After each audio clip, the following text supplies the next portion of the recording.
ஒரு வயசு 2 வயசு குழந்தைகள்லாம் என்ன ஹேருக்கு நாங்க கூட்டு போறீங்க? அப்படி தாங்கி தாங்கி வளர்த்த பிள்ளைய நீங்களே கொண்டு போய் மூச்சை புடிச்சு கொண்டா எப்படி இருக்கும் தெரியுமா? அந்த மாதிரி ஒரு செயல் தான் இங்க இருக்க பெத்தவங்க ஒவ்வொருத்தரும் பண்ணிருக்கீங்க. தான் குழந்தைய கூட்டிட்டு வந்து அங்க நின்னான்னு வச்சுக்கோங்களேன், லத்தி எடுத்துட்டு காலிலே போடுங்கன்றேன். ஏன்னா அடிச்சாங்க காலை உடச்சு விட்டுருங்க, அப்பதான் அடுத்த இடத்துக்கு அவன் குழந்தைய கூட்டு போக மாட்டான். அட்லீஸ்ட் அந்த குழந்தையாவது உயிரோட இருக்கும்ல. அவருக்குமே வந்து மனசு கஷ்டமா தான் இருக்கும். நான் இல்லைன்னா சொல்ல கிடையாது, ஒரு வீடியோக்காக பேசணுன்றக்காக கிடையாது. அவருக்கு மனசு கஷ்டமா தான் இருக்கும். ஆனா என்ன பண்ண முடியும் சொல்லுங்க? அவரே நினைச்சாலும் உங்க முன்னாடி வந்து அழுக முடியும், அவரால் முடிஞ்ச ஒரு உதவி தான் உங்களுக்கு செய்ய முடியும். ஆனா உங்க குழந்தைய அவராலையுமே திருப்பி கொடுக்க முடியாதுங்க. யாராலையுமே திருப்பி கொடுக்க முடியாதுங்க அவங்க குழந்தைய. இப்போ வந்து பாத்தீங்கன்னா மணி நைட்டு 12 மணி ஆச்சுங்க. எனக்கு இன்னும் தூக்கம் வர மாட்டேங்குது. கரூரில் நடந்த அந்த துயர சம்பவத்தை பத்தி நியூஸ் வந்த மணியே இருக்கு. காப்பாத்துப்பாங்க கண்ணுக்கு நேராகவே அந்த அம்மா அப்படியே மூச்சு இறக்கிறாங்க. இழுக்க முடியல நெல்சன், மேலே வண்டி ஒன்று உழுந்து கிடக்கு.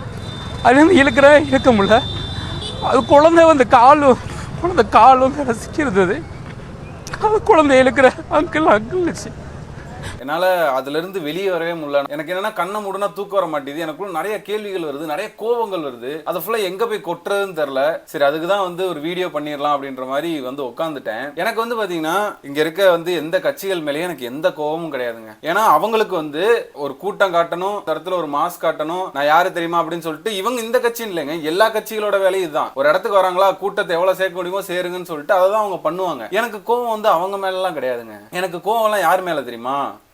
உங்க மேலதான். உங்களுக்கு வந்து இப்போ ஒருத்தர் வந்து ஒரு ரசிகரா இருக்கீங்க, இல்ல வந்து அவரோட அரசியல் ரீதியா அவங்களோட கொள்கையில பின்பற்றீங்க. நீங்க வந்து அந்த ஃபங்க்ஷனுக்கு போங்க, எனக்கு எந்த விதமான பிரச்சனையும் கிடையாது. நீங்க போங்க, அங்க கூட்ட நெரிசல் அதிகமா இருக்குன்னா அதுக்குள்ள போய் முண்டி நுழைஞ்சு நீங்க மூச்சு திணறல் ஆகி சாகிறத பத்தி எனக்கு எந்த விதமான கவலையும் கிடையாது. ஆனா பிஞ்சு குழந்தைங்க, ஒரு வயசு 2 வயசு குழந்தைங்க எல்லாம் என்ன ஹேருக்கு நாங்க கூட்டு போறீங்க? இல்ல எனக்கு தெரியாம கேக்குறேன். அந்த குழந்தை என்ன பண்ணுச்சு? இப்போ குழந்தைக்கு யாருன்னு தெரியுமா? அவங்க நீ எதுக்கு தூக்கிட்டு போன? இத்தனைக்கு அவ்வளவு ரூல்ஸ் போட்டு வச்சிருக்காங்க. இந்த இடத்துல வந்து கர்ப்பிணி பெண்கள் வராதீங்க, சின்ன குழந்தை தூக்கிட்டு வராதுன்னு சொல்றாங்கல்ல. அதை தாண்டி உனக்கு அங்க தூக்கிட்டு வந்து அங்க நீ என்ன காட்ட போற? அவங்களுக்கு ஃபர்ஸ்ட் என்னன்னு தெரியும்? யாரை நீ காட்ட போறாங்க போய்? எனக்கு என்ன ஒண்ணுன்னா, நீங்க ஒரு குழந்தை ஒண்ணு பெக்குறீங்க, அந்த குழந்தை பெக்கிறதோட வலி என்னன்றது உங்களுக்கு தெரியும். எவ்வளவு கஷ்டப்பட்டு எப்படா அந்த குழந்தைய நம்ம கண்ணில் பார்ப்போம்னு 10 மாசம் வெயிட் பண்ணி அந்த குழந்தைய வந்து நீங்க கண்ணில் பாக்குறீங்க. அப்படி தாங்கி தாங்கி வளர்த்த பிள்ளைய நீங்களே கொண்டு போய் மூச்சை புடிச்சு கொண்டா எப்படி இருக்கும் தெரியுமா? அந்த மாதிரி ஒரு செயல் தான் இங்க இருக்க பெத்தவங்க ஒவ்வொருத்தரும் பண்ணிருக்கீங்க. அதுல இப்போதைக்கு 8 குழந்தை என்னமோ 8ல இருந்து 10 குழந்தை ஏதோ உயிர் போயிருச்சுன்னு சொல்றாங்க. அதெல்லாம் கேட்கும் போதே எனக்கு அப்படியே உண்மையிலே சொல்றாங்க, எனக்குலாம் கண்ணுலாம் கலங்குது. அப்படியே பார்த்து வளர்த்த குழந்தைய இங்க கூட்டிட்டு வரக்கூடாதுன்னு சொல்றான். ஆனா அங்க கூட்டிட்டு போய் நீங்களே வந்து அவங்க மூச்சை இருக்கு தெரியுமா, அவங்க மூச்சை இறுக்கி பிடிச்சு கொள்ற மாதிரி ஒரு செயல் தான் நீங்க பண்ணிருக்கீங்க. மோசமான சொல்ற பல தடவை சொன்னாங்க, குழந்தைகளை கூட்டு வராதீங்க. எத்தனை குழந்தைகள் தாய் இல்லாமல், அப்பா இல்லாமல், பேரண்ட்ஸ் இல்லாமல் தூக்கிட்டு போகிற ஒரு சூழல் இருந்துச்சு. பார்க்கவே ரொம்ப பரிதாபமாக இருந்துச்சு. மனித சடலங்கள் மாதிரி சரிஞ்சு விழுந்தாங்க நெல்சன். அது யாரும் தூக்க கூட ஆள் அந்த இடத்துல. அந்த குழந்தை அந்த மூச்சு விட முடியாம அந்த இடத்துல எவ்வளவு கஷ்டப்பட்டு இருக்கும். நிறைய ஒரு சில நியூஸ்ல எல்லாம் பார்க்க முடியுதுங்க. அவர் வந்து அந்த இதுல அழுதுகிட்டே சொல்றாரு, ஒரு அங்கிள் என்னை காப்பாத்துங்கன்னு ஒரு குழந்தை உள்ள போகுது, நான் வந்து கை கொடுத்து இது பண்ண ட்ரை பண்றேன், அந்த குழந்தைய நான் வெளியே தூக்கும் போது அதுக்கு மூச்சு பேச்சு இல்லை அப்படின்ற மாதிரி சொல்றாங்க. அந்த குழந்தைய நான் தூக்குறப்ப ஒண்ணுமே இல்லை. என் மகன் மாதிரி. இது எவ்வளவு ஒரு வேதனையான சாவு தெரியுமா? நீ செத்து தொலை, ஆனா அந்த குழந்தை, பிஞ்சு குழந்தை என்ன பண்ணும்? நான் வந்து இங்க இருக்க காவல்துறைக்கெல்லாம் வந்து ஒரு விஷயம் தான் சொல்லிக்கிறேன். இதுக்கப்புறம் எங்க என்ன கூட்டம் வேணா நடக்கட்டும், ஆனா எவனாவது ஒருத்தன் தான் குழந்தைய கூட்டிட்டு வந்து அங்க நின்னான்னு வச்சுக்கோங்களேன், லத்தி எடுத்துட்டு காலிலே போடுங்கன்றேன். ஏன்னா நீங்க அடிக்கிற அடியில அவன் கால் உடஞ்சி வீட்டுல கூட படுத்துக்கிட்டோம், அடிச்சாங்க காலை உடச்சு விட்டுருங்க, அப்பதான் அடுத்த இடத்துக்கு அவன் குழந்தைய கூட்டு போக மாட்டான். அட்லீஸ்ட் அந்த குழந்தையாவது உயிரோட இருக்கும்ல. இவன் போய் பெட்ல எங்கேயோ படுத்துட்டு போறான், ஆனா அந்த குழந்தை உயிரோட இருக்கும்ல. நான் ஒரு கட்சி சார்ந்து வந்து எந்த காலத்திலயும் பேசுறவனும் கிடையாது, எனக்கு அந்த தேவையும் கிடையாது. இப்ப இதை வந்து எல்லா கட்சிக்காரங்களும் அடுத்தடுத்து இதை வச்சு ஒரு அரசியல் பண்ண ஆரம்பிச்சிருவாங்க. நிறைய அரசியல் நீ நடக்க போகுது, நீங்க வேணா வெயிட் பண்ணி பாருங்க. ஏன்னா ஆல்ரெடி இவர் மேல இருக்கிற கோவமா இருக்க மித்த கட்சிக்காரங்களுக்கு ஒரு நல்ல வாய்ப்பு கிடைச்ச மாதிரி அவங்களும் இவர் அடிக்க போறாங்க. இவர் என்ன பண்றாருன்னா, கண்ணாடி எல்லாம் ஃபுல்லா க்ளோஸ் பண்ணிட்டு யாருக்கும் தெரியாம அப்படியே மறைஞ்ச மாதிரி வீட்டுக்கு போறாரு.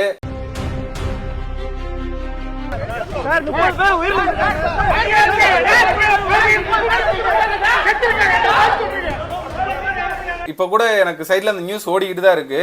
எல்லாருமே அழுகுறாங்க.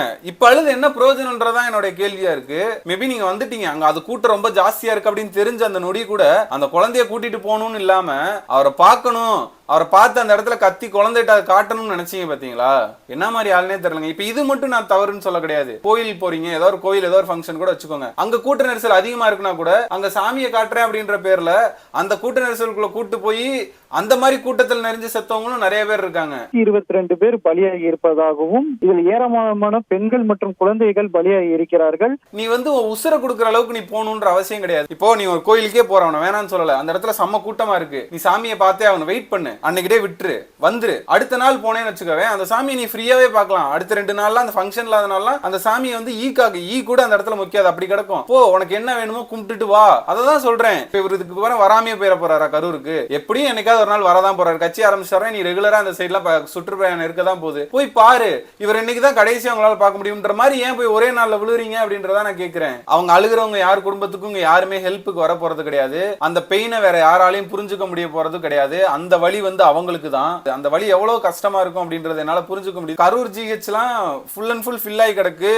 இப்ப வந்து அதுக்குன்னு வந்து விஜய்க்கு வந்து இது வந்து ரொம்ப கஷ்டமா இருக்காதா அப்படின்லாம் இல்ல, அவருக்குமே வந்து மனசு கஷ்டமா தான் இருக்கும். நான் இல்லைன்னா சொல்ல கிடையாது, ஒரு வீடியோக்காக பேசணுன்றக்காக கிடையாது. அவருக்கு மனசு கஷ்டமா தான் இருக்கும். ஆனா என்ன பண்ண முடியும் சொல்லுங்க?